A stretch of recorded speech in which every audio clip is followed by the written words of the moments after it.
Bonjour à toutes et à tous, bienvenue dans ce nouvel épisode de Soldats du Salut et bienvenue dans cette étude biblique qui va être donc ce troisième volet consacré à l'Apocalypse de Jean et plus particulièrement ici nous allons voir le chapitre 1 versets 9 à 20. Alors, je vais lire dans la version Nouvelle Bible Second. Moi, Jean, votre frère, qui prend part à la détresse, à la royauté, à la persévérance en Jésus, j'étais dans l'île appelée Patmos, à cause de la parole de Dieu et du témoignage de Jésus, quand je fus saisi au jour du Seigneur. J'entendis derrière moi une voix forte comme le son d'une trompette, qui disait « Ce que tu vois, écris-le dans un livre et envoie-le aux 7 églises, à Éphèse, à Smyrne, à Pergame, à Thyatire, à Sardes, à Philadelphie et à Laodicée. » Je me retournai pour voir celui qui parlait avec moi. Quand j'en me fus retourné, je vis 7 porte-lampes d'or et au milieu des porte-lampes, quelqu'un qui ressemblait à un fils d'homme. Il était vêtu d'une longue robe et portait une ceinture d'or à la poitrine. Sa tête et ses cheveux étaient blancs comme laine blanche, comme neige. Ses yeux étaient comme un feu flamboyant, ses pieds ressemblaient à du bronze incandescent, et sa voix était comme le bruit des grandes eaux. Il avait dans sa main droite 7 étoiles, et de sa bouche sortait une épée acérée à 2 tranchants. Et son visage était comme le soleil lorsqu'il brille de toute sa puissance. Quand je le vis, je tombai à ses pieds comme mort. Alors il posa sur moi sa main droite en disant « N'aie pas peur. C'est moi qui suis le premier et le dernier, le vivant. Je suis mort, mais je suis vivant à tout jamais. J'ai les clés de la mort et du séjour des morts. Écris donc tout ce que tu as vu, ce qui est et ce qui va arriver. » Quant au mystère des 7 étoiles que tu as vues dans ma main droite et aux 7 porte-lampes d'or, les 7 étoiles sont les 7 anges des 7 églises et les 7 porte-lampes sont les 7 églises. Alors voilà un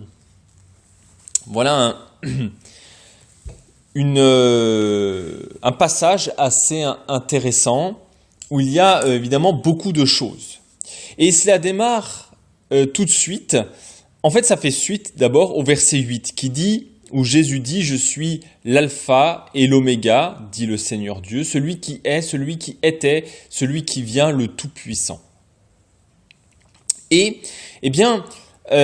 suite à ça, en réponse à ça, Jean se définit lui-même et il dit donc « Jean répond, je suis votre frère. » Ici, on définit la fraternité.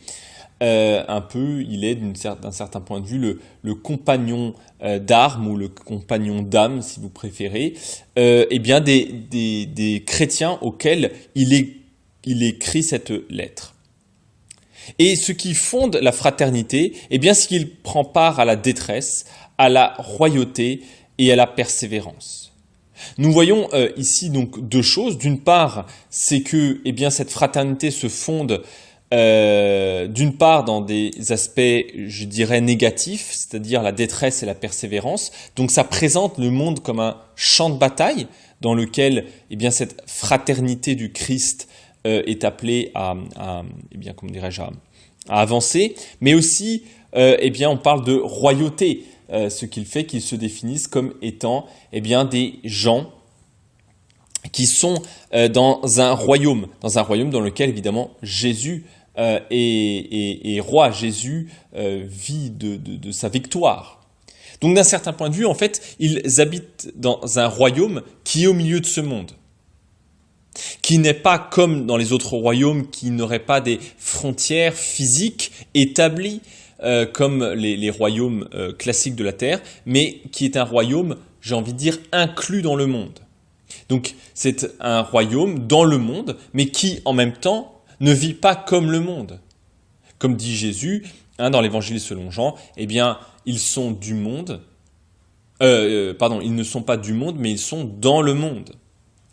Et il forme avec ses frères un royaume dans un monde qui refuse d'affirmer que le monde appartient à Dieu, ou qui refuse Dieu, ou un monde rebelle à Dieu.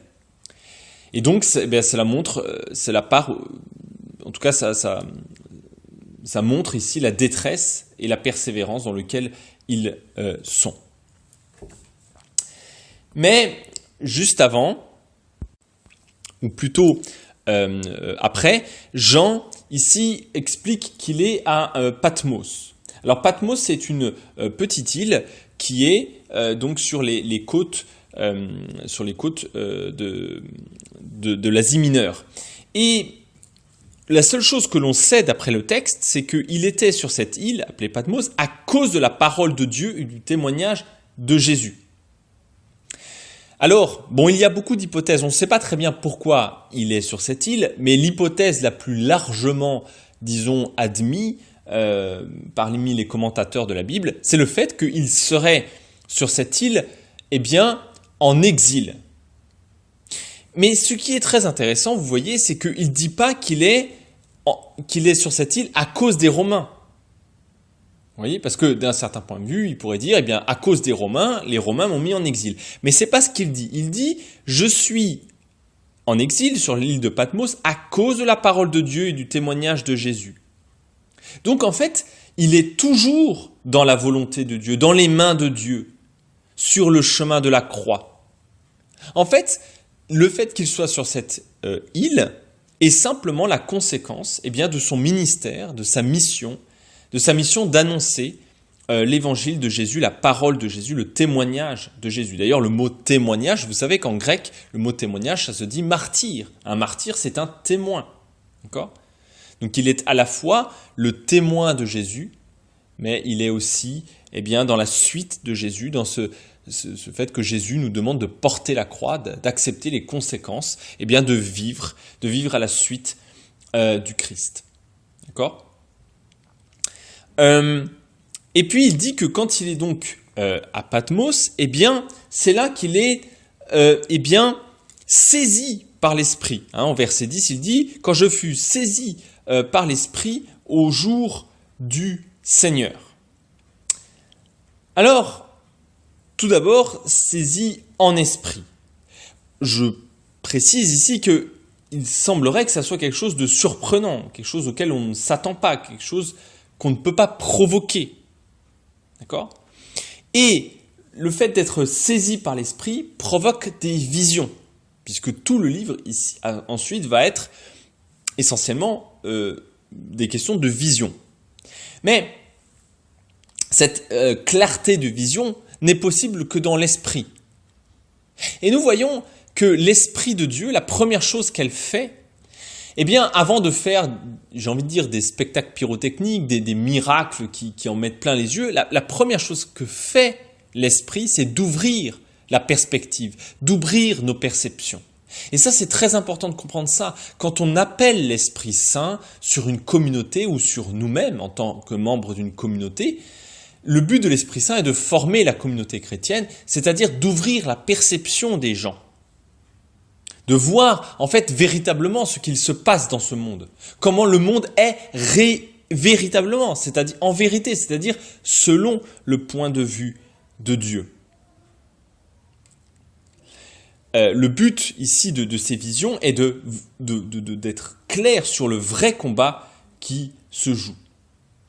Alors bien sûr, dans le corps du Christ, tous ont l'esprit. Tous dans le corps du Christ. Mais certains ont un don particulier de vision qui émane de la réception de cet esprit. Et cette vision discerne le signe des temps. C'est-à-dire, en fait, tout simplement, encore une fois, c'est une question de perception. C'est-à-dire qu'ils sont très au clair sur quels sont les temps que nous vivons. Ensuite, il nous dit que c'était le jour du Seigneur. Alors, je ne vais pas faire très long sur qu'est-ce que c'est que le jour du Seigneur. Pour faire simple, évidemment, le jour du Seigneur, c'est le dimanche. Mais c'est aussi le jour de la victoire. Parce que, eh bien, le jour du Seigneur, c'est le jour de la résurrection, le jour des temps nouveaux. C'est pour ça d'ailleurs que nous avons notre culte le dimanche, parce que c'est le jour où Jésus est ressuscité. Donc c'est le jour de victoire. D'accord ? Et le jour du Seigneur est une expression qui parle dans l'Ancien Testament du jour de la victoire de Jésus. De la victoire de Dieu d'abord. De la victoire de Dieu sur les ennemis de Dieu, c'est-à-dire les ennemis du peuple élu. D'accord ? Puisqu'il y a une certaine identification entre les ennemis de Dieu et les ennemis du peuple.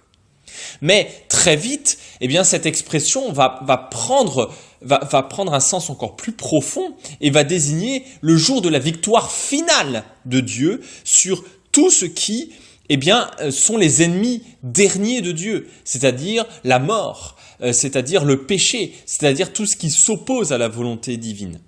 Et donc, c'est un petit peu ça aussi le jour du Seigneur. Donc, chose assez intéressante ici, un peu, me semble-t-il, une espèce de jeu de mots chez Jean, où d'une part, quand il parle du jour du Seigneur, il parle d'un dimanche, d'un jour de culte, si vous voulez, mais en même temps, eh bien, il parle aussi de ce jour victorieux que l'on attend, dont la résurrection de Jésus, elle est prémisse de ce jour. Et l'inauguration de ce jour. Mais en même temps, nous sommes entre les deux, c'est-à-dire que Jésus a ouvert une brèche de victoire dans ces temps anciens, et en même temps, nous attendons la pleine réalisation, eh bien, de cette victoire. Et donc, d'un certain point de vue, il dit aussi que, eh bien, en esprit, il est saisi et il est envoyé dans ce jour de victoire. C'est-à-dire qu'il est presque envoyé par-delà le voile, par-delà les temps anciens, déjà dans les temps nouveaux. Voyez ?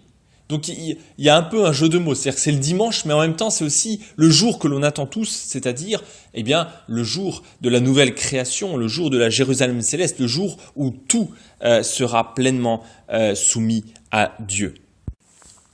Et puis, en avançant, eh bien, nous voyons que il dit qu'il entend derrière lui une voix forte comme un son d'une trompette. Alors le thème de la trompette est un thème très fort, c'est la trompette, c'est ce qui annonce la venue de Dieu, mais aussi le jugement. Et nous verrons plus tard dans le chapitre, me semble-t-il, 8 et 9, quand on parle des trompettes, eh bien on parle en fait, de l'effondrement du monde ancien, c'est-à-dire en fait de la venue du royaume, mais qui signifie aussi le jugement de notre temps.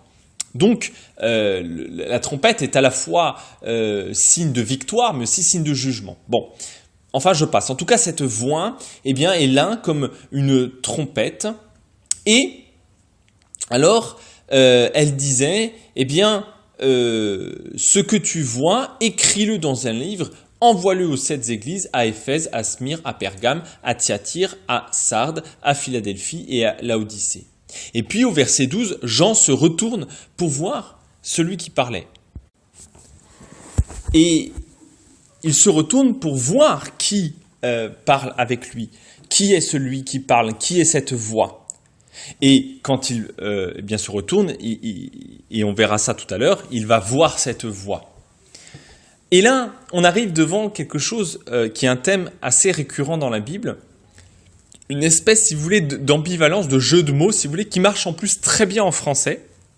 C'est la langue dans laquelle ce jeu de mots fonctionne le mieux. C'est qu'en fait, il s'agit d'une voix, V-O-I-X, mais une voix que l'on voit. D'accord ? Donc V-O-I-T. Vous voyez ? Et là, il y a une espèce d'ambivalence parce que c'est une voix, la voix de Dieu, mais la voix de Dieu que l'on peut voir. C'est-à-dire qui est tout simplement incarnée. Et là, on se retrouve dans une ambivalence qui est tout simplement celle de Jésus, puisque Jésus est la parole de Dieu faite chair. Et donc, c'est une parole de Dieu que l'on peut voir. Si, comme vous le savez, on ne peut pas représenter Dieu, hein, c'est dans les 10 commandements, on ne peut pas faire une image de Dieu, parce que tout simplement, on veut mettre l'accent sur la voix de Dieu, plus que sur son image. En même temps, dans la foi chrétienne, eh bien, nous croyons que Jésus est la voix de Dieu, la parole de Dieu faite chair, et que donc on peut voir cette voix. D'accord ? Et nous nous retrouvons ici devant une espèce de jeu de mots, si vous voulez, ou d'ambivalence de cette voix. Et pour voir cette voix, il doit se retourner. D'accord ? Puisque en fait, la voix de Dieu nous interpelle toujours, mais par derrière. D'accord ? Pour lui faire face. Pour voir Jésus, pour voir cette parole de Dieu, on doit se retourner. La voix de Dieu nous détourne, nous désoriente de notre chemin. Un peu comme c'est le cas, par exemple, des disciples d'Emmaüs qui sont sur le chemin pour aller à Emmaüs et qui sont détournés par la rencontre avec Jésus, avec cette voix de Dieu que l'on peut voir, même s'ils ne l'ont pas reconnue tout de suite. Ici, de la même manière, la parole de Dieu doit nous désorienter, doit nous retourner, pour lui faire face. Et en fait, c'est tout simplement l'image de la conversion. L'image de cette parole de Dieu qui ne nous laisse pas tranquilles, qui est là pour nous détourner, pour nous retourner vers lui, vers Dieu tout simplement. Et cette voix demande à Jean de mettre par écrit ce qu'il a vu. Donc on voit le passage de la vision au passage de l'écriture. De la même manière que nous, Jésus, nous ne l'avons plus en chair d'un certain point de vue, mais nous l'avons par l'écrit, nous l'avons par les Écritures saintes, par la parole de Dieu qui qui témoigne de Jésus. Mais je continue au verset 12, et au verset 12, quand il a cette vision, quand il se retourne pour voir cette voix qui lui parle, la première chose qu'il voit, c'est non pas Jésus, mais les 7 porte-lampes d'or, ou 7 chandeliers d'or, qui symbolisent, on le sait à la fin, au verset 20, ça symbolise, les églises. Et ici, évidemment, c'est très frappant, puisque c'est le rôle des églises, c'est la mission des églises, que d'être l'image de Jésus, d'être l'ambassadeur de Jésus sur terre. Donc c'est très intéressant de voir que Jean, la première chose qu'il voit, c'est pas Jésus, mais c'est son porte-lampe, son ambassadeur. C'est normal parce que les gens, ils ne voient pas, sauf quelques cas de révélation en vision ou en rêve, mais généralement Jésus, c'est à travers son Église qu'il se dévoile au monde. Et on voit ici la mission de la porte-lampe. La mission du porte-lampe, c'est de dévoiler Jésus. D'accord ? C'est pour ça que c'est aussi ça le symbole du fait la première chose qu'il voit, ce sont les porte-lampes, les chandeliers d'or. Et au milieu de ces chandeliers qui portent la parole de Dieu, ça nous fait évidemment penser au sermon sur la montagne, où Jésus dit, en Matthieu 5 ou Matthieu 6, je ne sais plus, où il dit que nous sommes la lumière du monde et que cette lumière, on ne la cache pas, mais au contraire, elle doit être, on la cache pas sous un boisseau, on doit la mettre en évidence pour que les gens puissent être illuminés de ça. Et le but d'un porte-lampe, c'est de porter la lumière. Si une église ne porte plus la lumière du Christ, si elle porte une autre type de lumière, la lumière de l'humanisme, du bon goût ou de la fraternité humaine, tout ça sont de très belles choses, mais ce n'est pas le but d'un porte-lampe. Le but d'un porte-lampe est de porter la lumière du Christ. D'accord ? Et au milieu de ces 7 porte-lampes qui, encore une fois, font référence à Zacharie 4, ce que je vous citais tout à l'heure quand je parlais des 7 esprits qui sont devant le trône. Là aussi, on a une espèce un écho à Zacharie 4, à la 5e vision de Zacharie. Au milieu de ces porte-lampes, il voit quelqu'un qui ressemblait à un fils d'homme. Et évidemment, ici, nous avons une référence explicite à Daniel 7, à cette prophétie qui annonce la venue de fils de l'homme, c'est-à-dire de celui qui va inaugurer le royaume de Dieu sur terre, et que Jésus et ses disciples vont évidemment incarner, que Jésus va prétendre être ce fils de l'homme qui vient. En même temps, la chose que je trouve intéressante, c'est que il n'y a pas un seul porte-lampe, il y en a 7. Évidemment, le 7 ici est un chiffre symbolique, mais il y en a 7 tout autour de Jésus. Ça montre aussi que, eh bien, il y a différents types de porte-lampes. Et comme dans la vision de Zacharie, où les 7 porte-lampes sont puisent dans la même huile, et bien de la même manière, ici, ces 7 porte-lampes, en fait, brûlent du même esprit, mais de manière différente. Donc ils sont ou si vous voulez, ils portent la même lumière, la lumière de Jésus, mais de manière différente. C'est le même amour, la même dévotion à Jésus-Christ, mais peut-être dans des traditions, dans des expressions qui sont différentes. Et c'est tout le sens du symbole des apôtres, vous savez, cette confession de foi quasi universellement acceptée par l'ensemble des églises chrétiennes qui dit « Je crois à l'église une, sainte, universelle, apostolique ». C'est-à-dire, je crois que malgré le fait qu'il y ait plusieurs types d'églises, eh bien je crois qu'il y a une seule église qui, en réalité, l'église de Jésus-Christ, qui est le corps du Christ. Et chaque église locale n'est pas une partie du corps du Christ, mais c'est le corps du Christ. Nous ne sommes pas simplement une partie du corps du Christ, mais chacun, là où nous sommes, là où 2 ou 3 sont réunis, c'est Jésus lui-même en entier. Donc nous sommes le corps du Christ, là où nous sommes. Et donc, comme je le disais, au milieu de ces porte-lampes, eh bien, il y a cette vision du Fils de l'homme, de Jésus, avec plein de détails sur lesquels je ne vais pas revenir parce que il y a beaucoup d'échos à l'Ancien Testament, il y a beaucoup d'échos à beaucoup de textes et de prophéties de l'Ancien Testament, mais tous ces détails qui sont tirés du livre de Daniel, qui sont tirés du livre de Ézéchiel, qui sont tirés du livre de Hébreux dans le Nouveau Testament, tous ces détails soulignent la gloire du Christ, la gloire de Jésus, qui est une gloire impressionnante, qui nous émerveille. Et donc, de ce point de vue-là, ce qui est intéressant, c'est de montrer que tous ces détails qui collent les uns aux autres, eh bien, tous ces détails, c'est pour montrer que Christ résume toute la Bible. Il est l'accomplissement de l'ensemble des prophéties. Et d'ailleurs, en tant que chrétiens, vous le savez bien, nous ouvrons la Bible en croyant que Jésus est l'accomplissement de toutes choses. Et le résumé de toute la Bible, dans cette figure de prophète, de prêtre, de roi guerrier aussi. Mais aussi, eh bien, ça renvoie à la magnifique transfiguration, à cet épisode dans lequel, eh bien, Pierre, Jacques et Jean ont pu être témoins de cette transfiguration de Jésus. Et, eh bien, face à cette vision, verset 17, face à cette vision, Jean dit « Quand je le vis, je tombais à ses pieds comme mort. » Et là, nous faisons face à un thème très présent dans la Bible, qui est le fait que rencontrer Dieu, c'est mourir.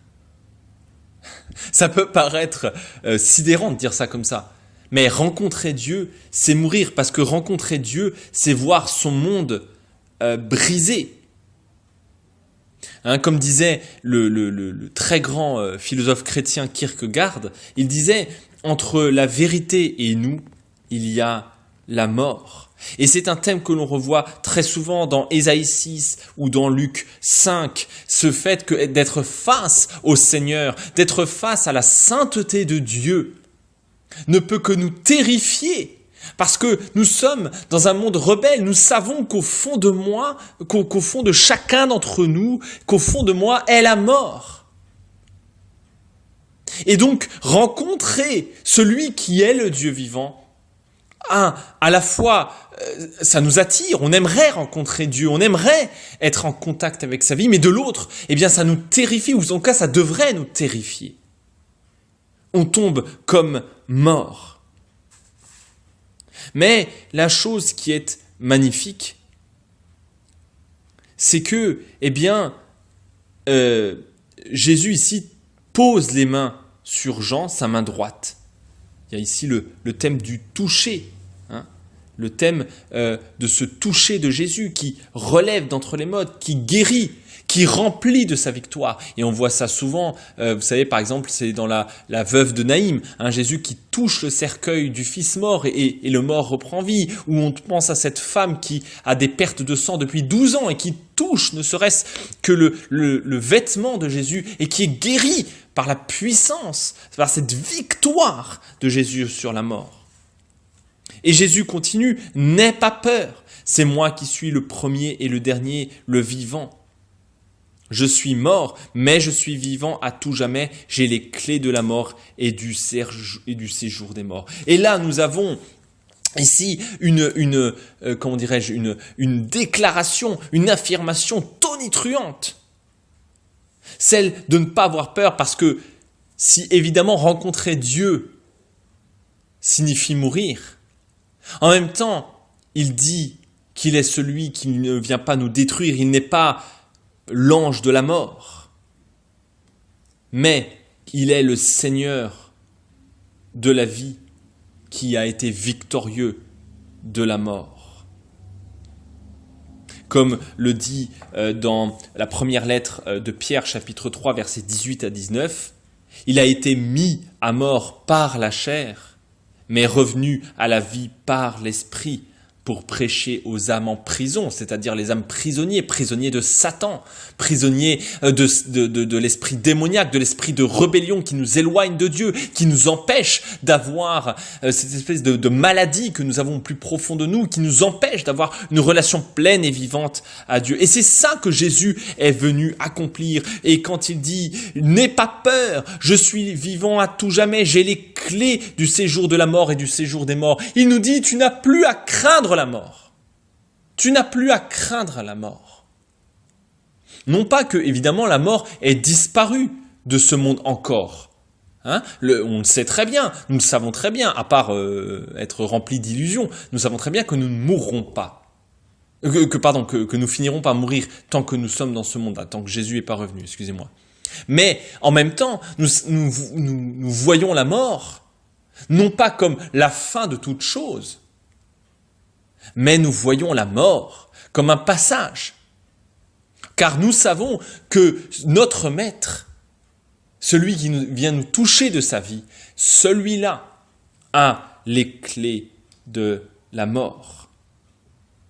Celui-là est venu nous délivrer. Celui-là vient nous transmettre sa vie, qui est bien plus puissante que la mort, qui dépasse la mort. Nous n'avons plus à craindre la mort. Nous vivons comme si la mort n'était pas la chose dernière. Et c'est exactement ce que Paul, à la fin de sa vie, dans sa lettre aux Romains, au chapitre 8, versets 37 à 39, lui qui a vécu une vie terrible, remplie de persécutions, remplie de coups de bâton, remplie de prisons, remplie de naufrages, vraiment une vie que personne ne voudrait d'un point de vue purement humain, mais une vie si victorieuse, une vie si remplie, une vie remplie de la victoire de Jésus. Et c'est pour ça que Jésus, et donc Paul, dans cette lettre, peut écrire « Je suis sûr que toutes ces choses, que rien de toutes ces choses ne peut nous séparer de l'amour de Dieu en Jésus-Christ. Que tout ce que j'ai vécu, rien ne me sépare. Il ne craint pas ces choses, ne craint pas les persécutions, ne craint pas la détresse, la souffrance ou la mort, car il sait que rien ne peut le séparer de Dieu. Tout simplement, Dieu nous dit « ne crains pas », car cette puissance qui peut te détruire, oui, il nous faut craindre Dieu, Dieu peut nous détruire s'il le voulait. Mais cette puissance n'est pas contre nous, mais pour nous. Exactement comme Paul dit ici, Dieu est pour nous, qui peut être contre nous? Et comme Jésus aussi dit, ne craignez pas ceux qui peuvent détruire le corps, craignez celui qui peut détruire et le corps et l'âme. Ne pas craindre, ne crains pas la mort. Tout simplement, En fait, le but, vous savez, de la vie, ce n'est pas de rien craindre du tout, parce qu'il est impossible, illusoire, de rien craindre. Vous avez quelqu'un qui n'a pas peur et quelqu'un qui ne sait pas aimer. Quelqu'un qui n'a pas peur et quelqu'un qui n'a plus aucun sentiment, et presque quelqu'un d'extrêmement dangereux. Ce n'est pas possible de vivre sans peur. La question n'est pas de vivre sans peur. La question est, qu'est-ce que nous craignons par-dessus tout? Où est notre crainte primale, notre crainte fondamentale? Eh bien, la Bible ne cesse de nous le dire. Le début de la sagesse, c'est de craindre Dieu. C'est en Dieu que devrait être notre crainte. En Dieu, de le craindre, tout en sachant que sa puissance n'est pas contre nous, mais pour nous. C'est pour ça que Jean peut écrire que l'amour bannit la crainte. Qu'en même temps, cette crainte que nous jetons sur Dieu et sur Dieu seul, pour éviter tout simplement que nous craignions bien d'autres choses. Que la peur, les soucis de ce monde, les inquiétudes de ce monde, que la peur de la honte, la peur du rejet, la peur du mépris, la peur de l'argent, ou de toutes ces puissances qui prétendent régner dans ce monde, naît tout simplement, naît sur nous une trop grande force. Pour éviter ça, nous devons avoir notre plus grande crainte en Dieu et dans sa promesse de victoire. C'est pour ça d'ailleurs que dans l'armée du salut, nous ne disons tout simplement que nous ne disons pas que nous mourrons, mais nous disons que nous sommes promus à la gloire. Nous savons qu'en dépit des dangers, en dépit des tentations et des épreuves de cette vie, nous savons que nous nous acheminons vers la gloire de Dieu. Voilà cette promesse, voilà cette magnifique rencontre entre l'homme pécheur et le Christ. Mais en même temps, si Jésus nous remet effectivement debout, c'est pas pour nous-mêmes, c'est pas pour simplement que nous puissions jouir pour nous-mêmes de tout cela, mais c'est pour témoigner que de la même manière qu'il met à part Abraham pour être une bénédiction pour toutes les familles de la terre. Nous sommes là pour être une bénédiction pour le monde. Et c'est pour ça qu'il dit « Écris ce que tu as vu, écris ce qui va arriver ». Le ciel arrive dans notre temps, les temps nouveaux sont là dans les temps anciens. Il ne s'agit pas d'une idée philosophique, il ne s'agit pas de s'évader du monde. Il ne s'agit pas de vouloir fuir la réalité. Il s'agit d'écrire ce qu'il va arriver. Et vous savez, c'est une immense différence, je le dis souvent, entre la foi chrétienne et une pure idée philosophique. La différence, c'est que nous croyons en un monde qui vient. Le Dieu des philosophes est un Dieu enfermé, quel que soit ce Dieu d'ailleurs. Mais le Dieu des philosophes est souvent un Dieu enfermé dans le ciel, enfermé dans le ciel des idées, le ciel de Platon. Nous croyons, nous, en un Dieu qui vient à notre rencontre et qui pose tant de questions, qui met au défi tant de choses dans ce bas monde. Nous avons ces questions qui vont se poser de ce qui va arriver après. Il doit témoigner de ce qui va arriver après. Et c'est quand nous avons les yeux fixés sur ce qu'il va arriver, quand nous avons les yeux fixés sur le ciel, quand nous avons les yeux fixés sur Jésus qui vient, alors c'est là que nous pouvons discerner le monde. Quand nous contemplons Jésus, ce n'est pas pour nous évader du monde et pour nous dire « Ah, je contemple Jésus pour me faire du bien, alors que dans le monde, je ne suis pas bien. » Pas du tout. Si nous contemplons Jésus, si nous contemplons l'étoile du matin, c'est pour ne pas perdre notre route. Et c'est pour ça qu'il dit « Écris donc ce que tu as vu et ce qui est et ce qui va arriver après. » Il faut qu'ils ne perdent pas leur chemin tant qu'il est encore temps. Il faut qu'ils gardent bien le cap. C'est quand on sait où on va qu'on ne se perd pas. C'est en gardant les yeux fixés sur l'étoile du matin, comme l'appelle Pierre, cette étoile du matin qui vient, du jour qui se lève au milieu de la nuit. Et il eh bien, dit que les 7 étoiles, au verset 20, Jésus dit que les 7 étoiles sont les 7 anges des églises. Alors, eh bien, on s'est beaucoup posé de questions, quels étaient ces anges des églises. Et il y a eu beaucoup d'hypothèses. Bon, ce n'est pas des hypothèses très importantes pour comprendre la suite. Je vais vous donner celles que moi je retiendrai, mais ce n'est pas la chose la plus importante. Je pense que ici, ces anges représentent eh bien, tout simplement l'Église. C'est d'un certain point de vue l'identité de l'Église devant Jésus, qui d'ailleurs font un peu écho à cet Esprit de Dieu devant le trône dans le verset 4.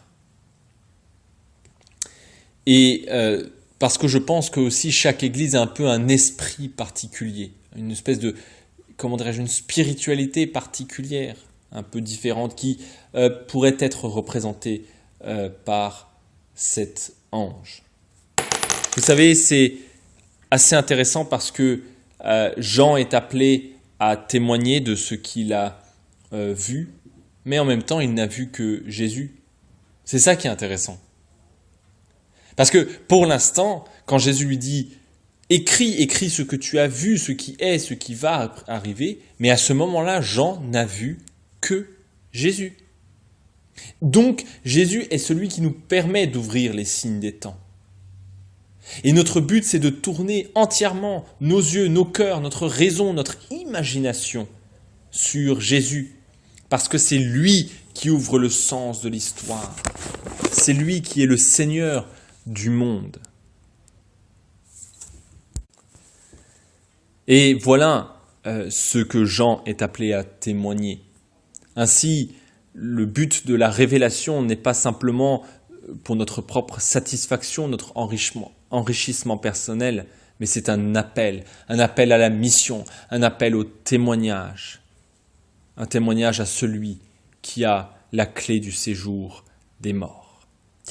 Bon, voilà un petit peu 2-3 éléments que je voulais vous donner sur cette rencontre entre Jean et Jésus.